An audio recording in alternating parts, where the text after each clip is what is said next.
Então, boa tarde, né? Hoje eu vou demonstrar aqui como construir um climograma utilizando a ferramenta do Linux do LibreCalc, né, do OpenOffice, que engloba ferramentas de edição de texto, planilha, apresentação e desenho. O LibreCalc, né, é uma ferramenta que substitui o Excel do Windows,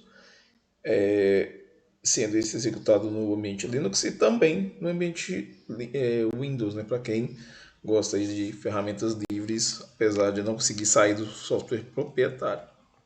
Então, eu vou utilizar o LibreCalc para construção de um climograma, né, que é um gráfico que representa as precipitações e temperaturas para um determinado local.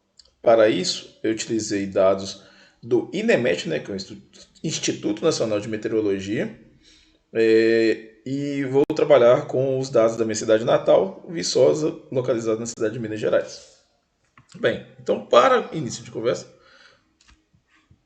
fui ao site do INEMET, né, e aqui, né, no campo de normais climatológicas, escolhi um período de 30 anos, né, que é o período que se estabelece as normais climatológicas, entre 1961 e 1990. Pesquisei o dado de temperatura média compensada e o dado de precipitação acumulada ao longo do ano, né? Então aqui foram os dados que já estão representados aqui no LibreCalc. Então, para a gente construir esse gráfico, né, vamos aqui selecionar todos os dados. Para selecionar todos os dados, podemos clicar e arrastar com o botão esquerdo do mouse, ou também utilizar a tecla Shift, Ctrl Shift e apertar a seta para baixo. Assim vai selecionar todos os dados. Seguidamente, iremos aqui inserir gráfico. O LibreCalc ele já vai dar para a gente algumas opções de gráficos, né? Coluna, barra, pizza. Nós iremos utilizar aqui essa opção, que já facilita muito a construção desse gráfico, que é de coluna e linha. Essa opção, se eu não me engano, ela não existe lá no software proprietário, sendo necessário diversas manobras para construir esse tipo de gráfico. Então, selecionei o tipo de gráfico, selecionei o tipo de intervalo de dados, né, já está selecionado aqui, ele até aparece aqui, a linha, né, onde os dados vão ser representados, a série, né, temperatura e precipitação, e os elementos do gráfico. Aqui a gente já constrói todo o layout do gráfico, né? Então eu vou colocar aqui, ó, no título do gráfico, né, climograma, underscore, travessão, né, Viçosa, Minas Gerais. O subtítulo eu vou colocar normais climatológicas 1969 1990. No eixo X, que está embaixo, né, precipitação, quer dizer meses. No eixo Y, né, precipitação. E a gente vai observar que ele vai representar de forma de dois eixos apenas.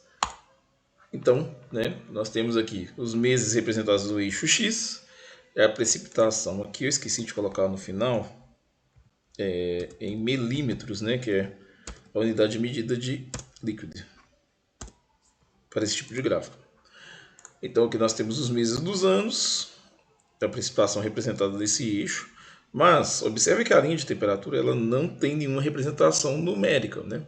Então para representar isso a gente vem aqui, ó, botão direito, se nós formatar série de dados, clicar aqui, eixo Y secundário e OK.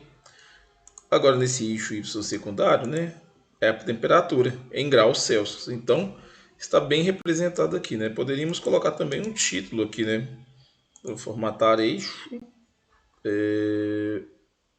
intervalo, rótulo, mostrar. Não, aqui ele pede só para formatar o eixo Y, não dá para colocar o título do eixo, né? Ok, mínimo, máximo. É até bom que a gente olhe aqui qual que é o máximo. O mínimo, ele representa 25. A gente poderia mudar, né, o máximo desse eixo, colocar outros elementos, né, que aparenta aqui, né, mudar a fonte, no maior número, colocar efeitos, enfim. Podemos colocar o título aqui também, voltando lá nas opções de edição do gráfico. Mas esse gráfico, né, para a área que é da minha disciplina de geografia, ele é muito importante, pois ele nos ajuda a analisar a condição climática de um local. E como podemos ver aqui no site do INEMET, existem diversos. Eu acabei colocando errado lá no gráfico, né, no título, aqui, né, de 1961, né, a 1990. Então aqui já fiz a correção. Mas ele é importante, né, para a gente analisar períodos de estações do ano e períodos de seca e de alta pluviosidade, né, como representa aqui. E como aqui no site, né, voltando novamente, existem vários períodos, né, agora nós temos 3 períodos de normais climatológicas, a gente consegue observar, por exemplo, se houve alguma mudança climática com a construção dos climogramas dos 3 períodos representados aqui. Então a gente faz comparação se houve mudança no período de chuva ou se houve mudança no período de seca e também se houve mudança, né, no regime térmico desse local, no caso aqui Viçosa. Espero que com esse vídeo eu possa ter contribuído para o aprendizado de vocês, dos colegas, né? E também demonstrar um pouco da funcionalidade do LibreOffice e também no ambiente Linux. Muito obrigado e